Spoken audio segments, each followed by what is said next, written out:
Hey, today I want to talk about triggers. Um,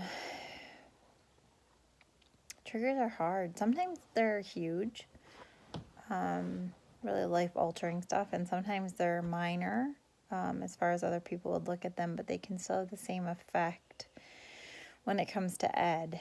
Um, we're going through losing one of my aunts right now, and that is a trigger in and of itself because you kind of want to escape or you don't know how to deal with the sad feelings and stuff, and you just kind of don't know what to do while you're waiting. And so for that, a lot for me is a bit of a escapism. That's what I've used Ed for in the past. A lot of it was when my kids were babies and I just felt like I couldn't take it.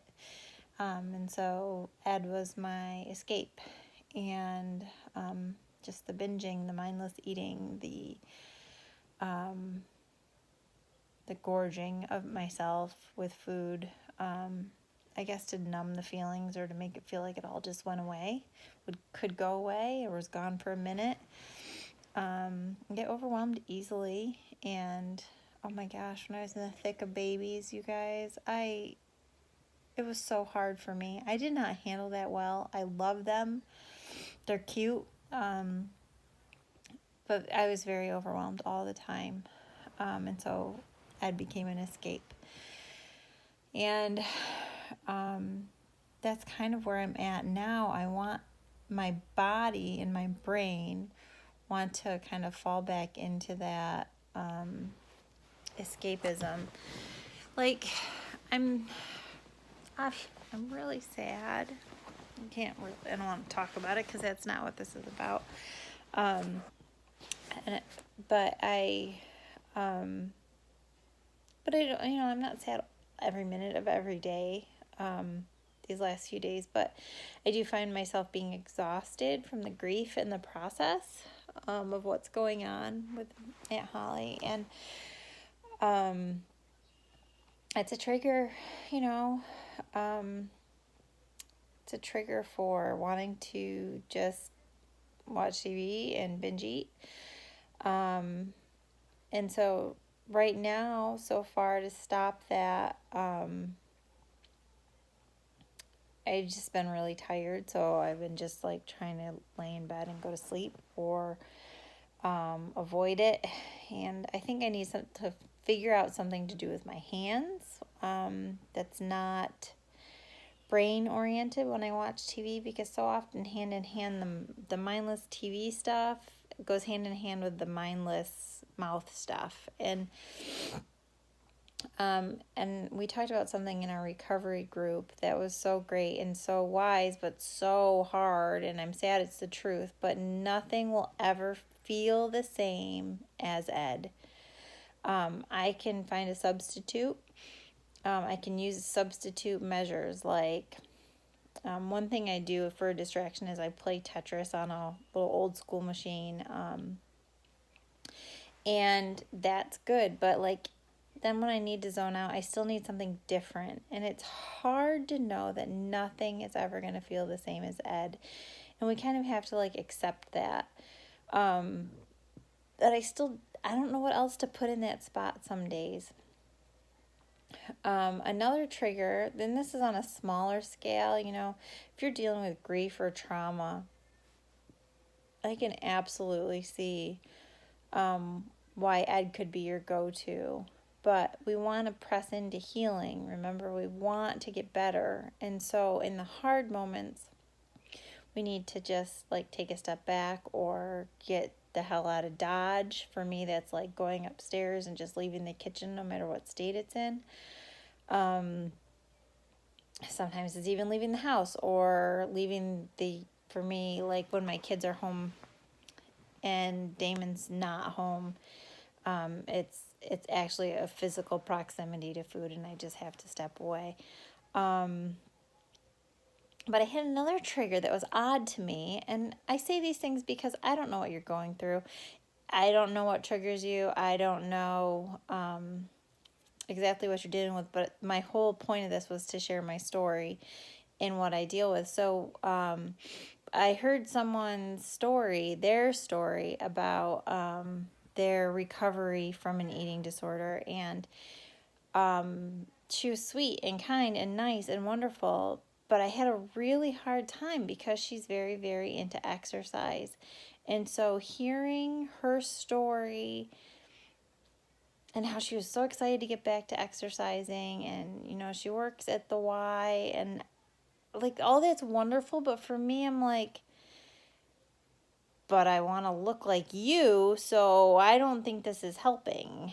And it was something I almost had to just step away from, but I couldn't find a way to do that without being rude. So I just really took the thoughts took them captive, and just like said, I don't have to exercise now. I'm not in that place.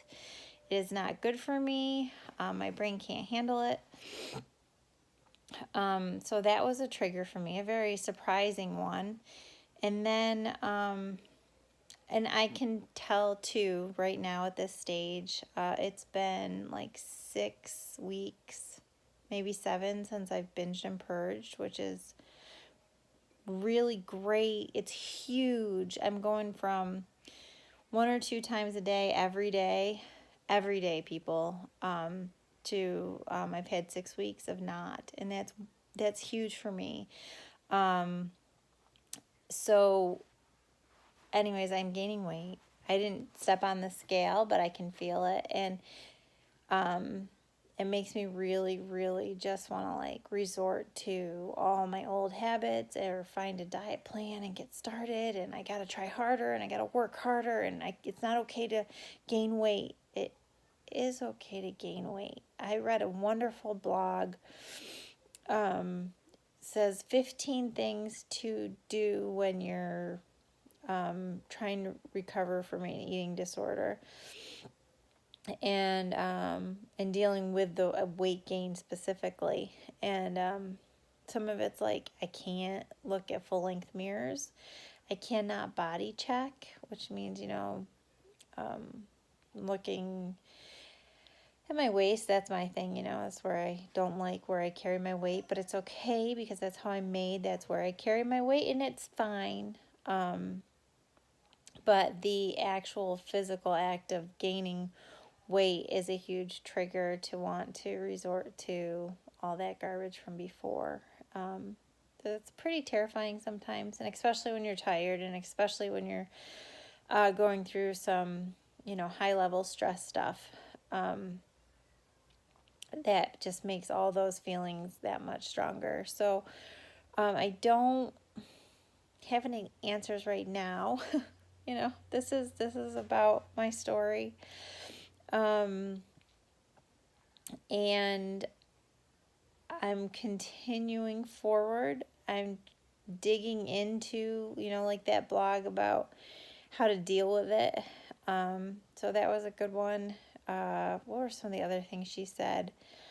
And I really relate to this, ladies. If you struggle with never feeling thin enough, or being very appalled at the size or shape of your body. So she said that for a season, she used to use like a washcloth in her hand in the shower to wash her body, but she had to move to a loofah. So she wasn't body checking or feeling her physically gaining weight. And I can relate to that. And I think that I may try that. Another thing that she said was, during this kind of like regulation period where your body starts to, be normal, one thing that it does is it doesn't trust you because it doesn't trust what you're going to put in it, or in my case, what you're going to put back out of it. And so your weight will distribute differently eventually. She said that it immediately goes to your waist and belly because that's where your vital organs are. And so if it needs to protect them, that's where the stored energy and stuff is there on purpose. But eventually, when your body is not gonna freak out about everything that you put in it, and your brain isn't gonna freak out that eventually her weight did distribute in a more proportional way.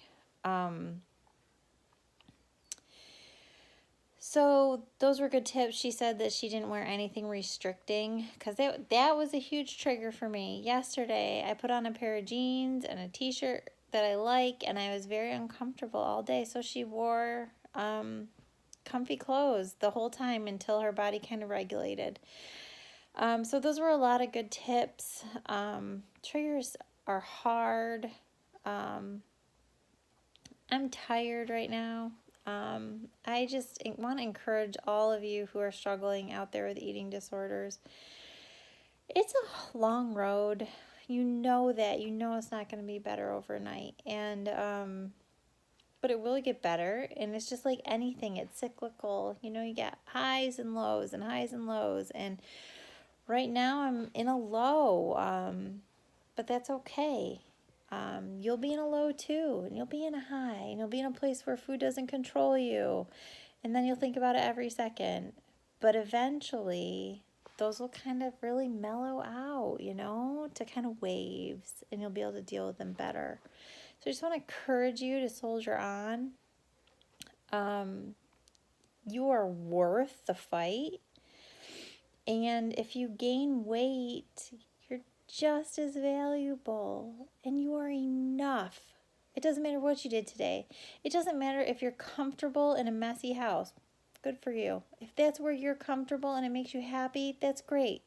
It doesn't matter, too, if you're comfortable in a pristine house.